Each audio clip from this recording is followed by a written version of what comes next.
Jyrki Penttinen ja Skoda Transtech Suomi ja olen täällä toimittajakehityspäällikkönä ja tehtaamme valmistaa raideliikenteen ratkaisuja, ratikoita, makuuvaunuja, autonkuljetusvaunuja ja niin edelleen.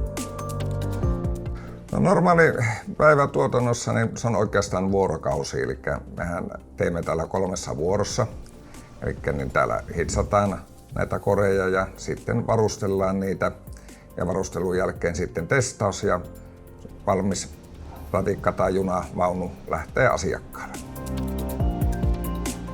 Meidän haasteet täällä Skodalla oli se, että niin pääosin tehdastarvikkeet jaettiin keskusvarastosta ja välillä se ruuhkautui, kun siinä oli yksi luukku, jonka kautta asioita ja haettiin, niin ihmiset joutuivat jonottamaan omaa vuoroaan ja sitä kautta meni työaikaa hukkaan ja varsinkin kun 0,5 kilometriä pitkä tehdas, niin meni ihan kävelynkin aikaa.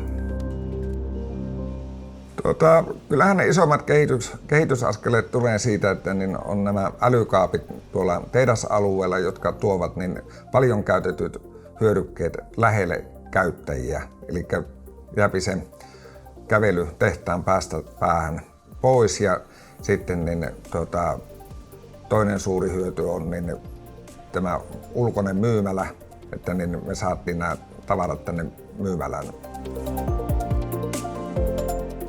Käyttöönotto meni varsin jouhevasti, että niin kyllä se oli semmoinen osta ja unohda -projekti, että se lähti sitten rullaamaan siitä ihan omillaan.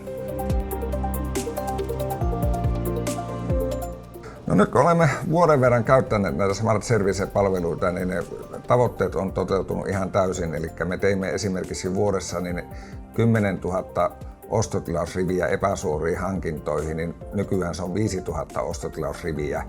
Ja jokainen ostotilausrivi, sehän aiheuttaa tilausvahvistuksen tarkistamista, hyllyttämistä, vastaanottamista. Nämä kaikki työvaiheet jääpi pois, kun ne tavarat ovat nyt täällä myymälässä ja aina saatavilla, eli saatavuus on myös erinomaisen hyvä. Kyllä minä voin suositella Smart Service-palveluita, että meillä se on tuonut paljon niin tehokkuutta vähentyneiden ostotilausrivien kautta ja keskusvarastoa ei tarvita enää ja jakelu on vielä lähellä työntekijöitä tuolla tehdasalueella, niin suosittelen